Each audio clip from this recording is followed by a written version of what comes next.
북한인권백서 이야기를 잠시 드려보려고 합니다. 2020년판 북한인권백서가 새로 발간됐는데요.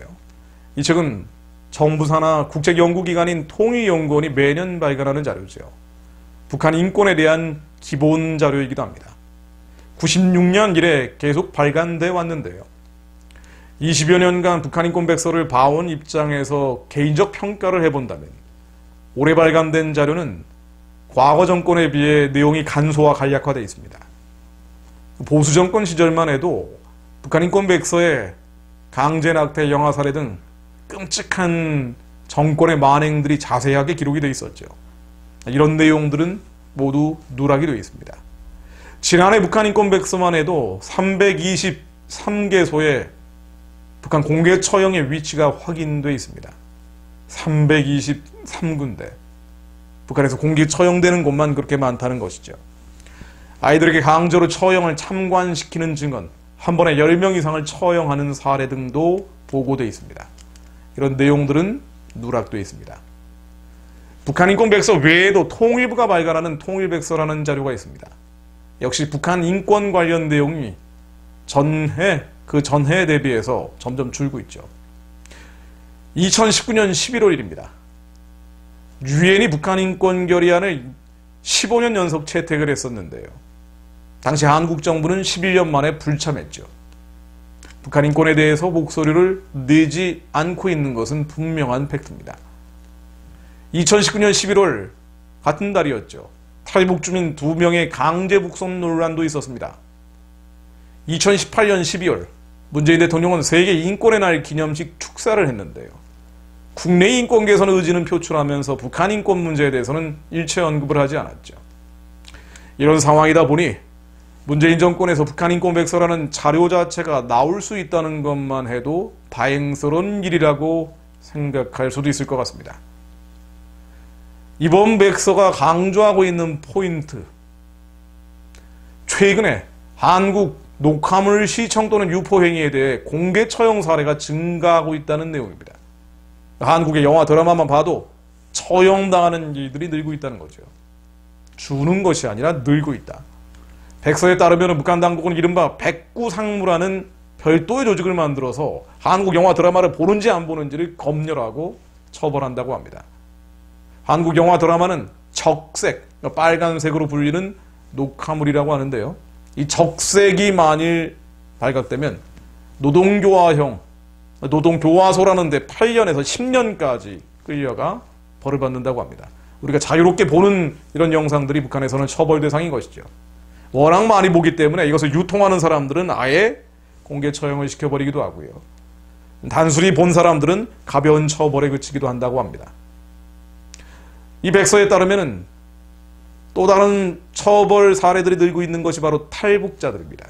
한국으로 도망치려고 했다거나 그것이 절박된 경우, 적발된 경우 정치범 수용소에 수용되는 사례가 지속적으로 수집되고 있고 김정은 체제 출범을 전후해서 국경 통제와 탈북자 단속이 강화되고 있다. 백서에 나오는 내용은 그대로입니다. 탈북자들이 한국에 와서 공개 처형, 여러 가지 끔찍한 인권 유린 실상을 알리다 보니 이것을 차단하기 위한 것이죠.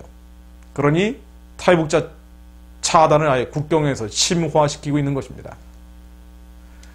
한국에서는 북한에 부분적이지만 종교의 자유가 있다고 얘기하는 사람들이 많습니다.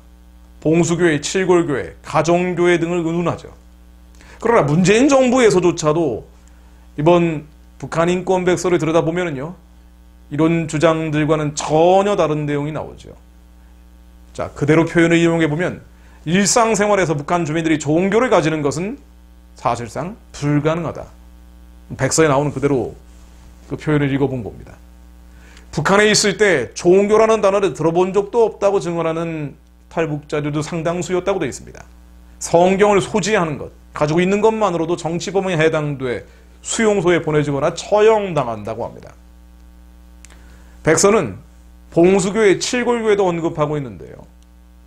북한 당국은 교회 성당 사찰을 해외 종교인 및 관광객 등 방문객을 대상으로 한 정치적 대외 선전용 시설을 활용하고 있다고 합니다.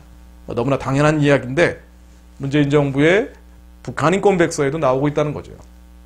평양 봉수교회의 경우에는 평상시에는 관련 가족만 거주하고 있지만 외국인 참관 시에는 만경대 구역, 평양에 있는 특별거주 지역이죠. 만경대 구역에 있는 동사무소 근무자 등 노동당에서 엄선한 40대에서 50대 남녀 수백 명이 위장 예배를 보고 있다고 합니다. 가짜 예배. 저도 여러 차례 말씀드렸습니다만 이 가짜 예배를 드리고 나서 철저한 생활 총화를 하기 때문에 예배를 통해 정말 마음이 바뀌었는지 안 바뀌었는지 복음만을 들어간 사람이 신앙이 생긴 사람이 있다면 그들은 역시 지하 기독교인과 마찬가지로 처벌당한다는 말씀을 드렸습니다. 자, 북한 인권 백서에 나오는 또 다른 내용입니다. 북한을 방문한 외국 기독교인들이 부활절 일요일에 사전 협의 없이 교회를 방문했다. 문이 닫혀 있는 것을 목격했다고 증언하고 있다. 이것 외에도 실제로 봉수 칠골교회를 가본 제비교포 목회자들은 수돗물을 틀었을 때 물이 나오지 않거나 아예 녹물이 쏟아져 나오더라 하는 증언들이 있죠. 설교를 할 때 하나님은 살아계십니다 라고 설교했더니 불을 꺼버리고 마이크도 꺼버리더라 라는 증언도 있습니다. 한마디로 전시용이라는 거죠. 한국이나 해외에서 헌금을 달러로 싸들고 올 때만 연극처럼 예배드린다는 것이죠. 북한 인권 백서에도 이런 표현이 나옵니다. 많은 외국 방문객들은 교회 활동이 연출된 것 같다고 말하고 있다. 자, 이런 교회 계속 지으면 어떻게 됩니까? 북한 정권에 달러가 유입되는 효과만 있겠죠. 그렇지 않다고 반박하는 사람들이 한국에 늘어나고 있지만요.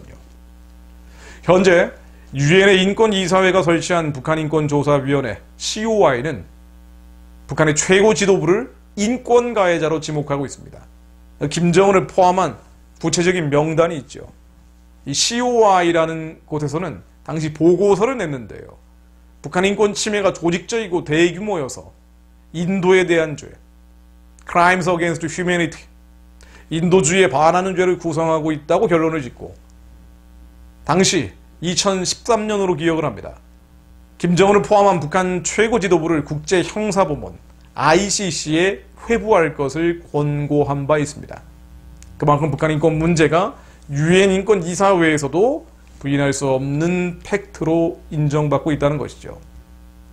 우리는 영화와 드라마를 흔히 봅니다. 우리는 자유롭게 신앙생활을 하죠. 자, 그러나 우리가 북한에 태어났다면, 제가 북한에서 태어났다면 모두 공개 처형 대상이고 수용소에 수감돼야 될 범죄에 해당됩니다. 자유롭게 보는 영화, 드라마, 신앙생활이 위치만 바꿔서 살고 있다면 모두 처형 대상이고 숙청 대상인 것입니다. 히브리서 13장 3절 말씀을 인용합니다. 너희도 함께 갇힌 것 같이 갇힌 자를 생각하고 너희도 몸을 가졌은 즉 학대받는 자를 생각하라. 이것이 하나님의 마음이죠. 하나님을 사랑하고 이웃들을 사랑하라 할 때 그 사랑해야 될 이웃들은 마치 내가 갇힌 것처럼 갇힌 자를 생각하고 나도 몸을 가졌기에 몸을 가진 이들이 영화 드라마를 봤다는 이유로 처형되고 있는 북한의 가련한 자들을 생각하라는 거죠. 우리는 값없이 신앙생활을 누리고 있지만 너무나 어마어마한 희생을 치르며 신앙생활하고 있는 가련한 지하 기독교인들을 생각하라는 것입니다. 그것이 하나님의 마음이라는 것이죠. 기도한다는 것은 우리 욕심을 이루기 위해 하나님께 호소하는 것이 아닙니다. 하나님의 마음을 이루어달라고.